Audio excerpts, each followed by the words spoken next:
नगरोटा के दृश्य हैं खेलगांव में। यहाँ मल्टीपर्पज़ जो है एक स्टेडियम बनाया जा रहा है। जिस तरह से मौलाना आज़ाद स्टेडियम है उसी तरह से स्टेडियम का जो शिलान्यास है वो एलजी मनोज सिन्हा साहब ने कर दिया। लेकिन यहाँ पर देखिए चोरी किस हिसाब से हो रही है। सामने जो है माइनिंग की जा रही है, यानी कि जो रेत बजरी है उसको जेसीपी से निकाला जा रहा है।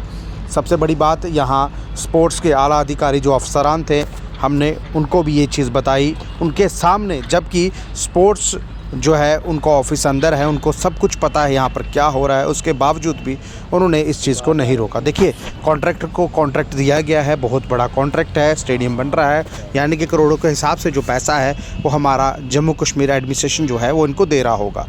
लेकिन यहाँ पर हालात आप इस कदर देखिए कि जो माइनिंग जिसको बोला जाता है, माइनिंग के जो इस वक्त जम्मू में ऑफिसर हैं वो इस वक्त छुट्टी पर हैं। उनको भी हमने बताने की कोशिश की लेकिन उनका फ़ोन पिछले 1-1.5 महीने से ऑफ़ जो है वो आ रहा है। और सबसे बड़ी बात, 500 मीटर पर तहसीलदार का ऑफिस है। क्या उनको ये चीज़ नहीं दिख रही? ये गाड़ियाँ कहाँ जा रही हैं, किस तरह से जा रही हैं, और ये माल जो तवी से निकाला जा रहा है, रेत बजरी आदि जो माल यहाँ से निकाल कर मल्टीपर्पज़ जो यहाँ पर एक स्टेडियम बनाया जाएगा, क्या ये स्टेडियम जो बनाया जा रहा है उसके लिए कॉन्ट्रैक्टर को पैसा नहीं दिया जाएगा? देखिए कॉन्ट्रैक्टर को पैसा दिया जा रहा है, वो पैसा एक टैक्स पेयर का पैसा है, आम पब्लिक का पैसा है, आम आवाम का पैसा है। उस पैसे को देने के लिए सरकार सक्षम है, सरकार दे भी रही है। एलजी साहब ने यहाँ पर इनका शिलान्यास भी किया। क्या एलजी महोदय को ये चीज़ पता है कि यहाँ पर चोरी हो रही है?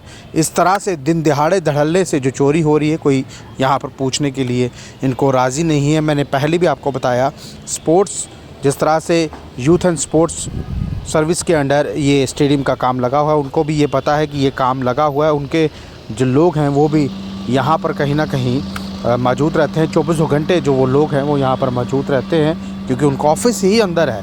क्या वो ये चीज़ उन्होंने अपनी ये चीज़ आगे नहीं बताई? देखिए काम करने के लिए या मटेरियल लाने के लिए बाहर से जो मटेरियल है वो आना चाहिए, बल्कि बना बनाया जो मटेरियल है वो आना चाहिए। क्योंकि देखिए अगर किसी ने कॉन्ट्रैक्ट लिया है या पैसा लिया है तो उसको ऑलरेडी पता होना चाहिए कि हमें मटेरियल जो है वो बाहर से लाना और स्टेडियम जो है वो बनाना है। क्योंकि ये बच्चों के लिए ये चीज़ बननी है, हमारा यूथ खेलेगा, हमारे बच्चे खेलेंगे, अगर अच्छी चीज़ बनेगी तो ही खेलेंगे ना।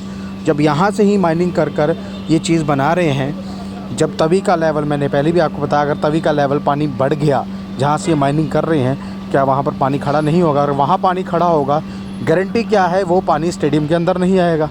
देखिए मल्टीपर्पज़ स्टेडियम बन रहा है और इसकी जो खुदाई है, आगे पीछे से जो खुदाई की जा रही है, माल निकाला जा रहा है, वहीं से पानी जमा होने के बाद जब स्टेडियम बनकर तैयार हो जाएगा, स्टेडियम में पानी आएगा। अब मैं एक चीज़ बता दूं, अगर पानी अंदर आया तो क्या इस कॉन्ट्रैक्टर को उस वक्त ढूंढा जाएगा? नहीं, कॉन्ट्रैक्टर जो है इस जो काम कर रहा है, इस तरह से जो 2 नंबर में काम ये किया जा रहा है, हम तो ये चाहते हैं कि इस तरह के कॉन्ट्रैक्टर के ऊपर एक इंक्वायरी बैठनी चाहिए, बल्कि इसका जो कॉन्ट्रैक्ट है वो भी कैंसिल कर देना चाहिए। क्योंकि जम्मू कश्मीर के आवाम का ये पैसा है और आवाम का पैसा एलजी साहब ने ओपनिंग की है। अगर एलजी साहब दे रहे हैं तो जो नीचे के अधिकारी हैं, बड़े बड़े अधिकारी हैं, जिनको ये सब कुछ पता है, ये नीचे से लेके ऊपर तक सबको पता है कि यहाँ पर जो चोरी है वो हो रही है, लेकिन कोई रोकने के लिए काम राज़ी नहीं है। क्योंकि हो सकता है सबको जो पैसा है वो बांटा गया हो। क्योंकि जो हमारे पास खबर थी, ये काम बंद भी हुआ था, इस काम को रोक लग चुकी थी। क्योंकि यहाँ पर जो है साथ में सैनिक स्कूल भी लगता है, उसके साथ डायरेक्टरेट जो है एनआरएचएम का ऑफिस भी है, और उसके बाद ये काम लगा हुआ है यहाँ पर। देखिए सबसे बड़ी बात मैंने पहले भी आपको बताई कि अगर माल बना बनाया बाहर से आएगा, सीमेंट जो मटेरियल बना हुआ आता है, जिस तरह से फ्लाईओवर्स का काम लगता है और भी स्मार्ट सिटी के काम हो रहे हैं, उनका अगर मटेरियल बना बनाया बाहर से आ सकता है तो स्टेडियम के लिए माल बना बनाया बाहर से क्यों नहीं आ रहा? क्यों ये सूर्यपुत्री तवी की खुदाई कर उसमें से रेत बजरी जो निकाल रहे हैं? देखिए माइनिंग करना कानूनी जुर्म है, और माइनिंग जो ऑफिसर हैं यहाँ पर, हमने कोशिश की उनको फ़ोन करने की, फ़ोन भी किया लेकिन उनका फ़ोन स्विच ऑफ था। उसके बाद जो यूथ एंड स्पोर्ट्स के हेड हैं, हमने उनको भी फ़ोन किया, उन्होंने भी ये कहा कि मुझे इसके बारे में कोई पता नहीं है। अगर उनको ये पता नहीं है, यानी कि ये कॉन्ट्रैक्ट देकर खुद ही भूल जाते हैं हमने कॉन्ट्रैक्ट किसको दिए, या कॉन्ट्रैक्टर ने, जो कॉन्ट्रैक्टर है उसने मोटा माल चढ़ाया होगा। सर आप काम दे दीजिए, आपको इधर आने की ज़रूरत नहीं, आपको स्टेडियम जो है वो तैयार नहीं। इस तरह से जो माइनिंग है ये ट्रक्स देखिए कहाँ कहाँ से माल भर भर कर लेके जा रहे हैं। मैंने पहले भी आपको बताया है, बच्चों के लिए अगर चीज़ बन रही है तो मजबूत बननी चाहिए। और माइनिंग जिस तरह से ये कहते हैं सूर्यपुत्री तवी से माइनिंग करना कहीं ना कहीं कानूनी जुर्म है। ये तो दिन दिहाड़े जो माइनिंग जो यहाँ पर हो रही है, क्या कहाँ तक ये सही है? माइनिंग कर रहे हैं, जो रेत बजरी यहाँ से निकाल देखिए। मिनरल्स की बात की जाती है सूर्यपुत्री तवी में, तो जो वाटर मिनरल्स होकर निकलता है सूर्यपुत्री तवी में से ये निकाल रहे हैं रेत बजरी आदि।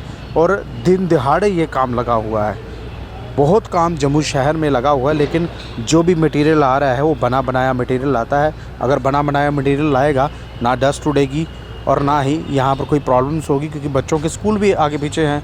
और सबसे बड़ी बात, तहसीलदार का ऑफिस इस काम से 500 मीटर की दूरी पर है। क्या उनको ये चीज़ नहीं दिख रही? जनाब दिखती तो है, लेकिन जाए कौन? क्योंकि जाएंगे तो काम बंद होगा, काम बंद हो गया तो कॉन्ट्रैक्ट टिकेगा। कॉन्ट्रैक्ट की जो बाजू हैं वो कहाँ तक हैं, कहाँ तक उसने अपने हाथ फैला के रखे हुए हैं, ये इनको ही पता होगा। क्योंकि करोड़ों रुपए की लागत से ये स्टेडियम बनकर मल्टीपर्पज़ स्टेडियम बनकर जो है वो तैयार होगा। लेकिन इस स्टेडियम की जो नींव है वो नींव देखने के लिए यहाँ पर कौन आएगा? कौन क्या है? कोई इसको चेक करेगा? अगर चेक करेगा तो किस तरह करेगा? क्योंकि यहाँ पर जो चोरी है वो धड़ल्ले से हो रही है। लेकिन कोई भी जम्मू कश्मीर एडमिनिस्ट्रेशन के आला अधिकारी जो अफसरान हैं वो यहाँ पर देखने के लिए जो राज़ी हैं वो नहीं।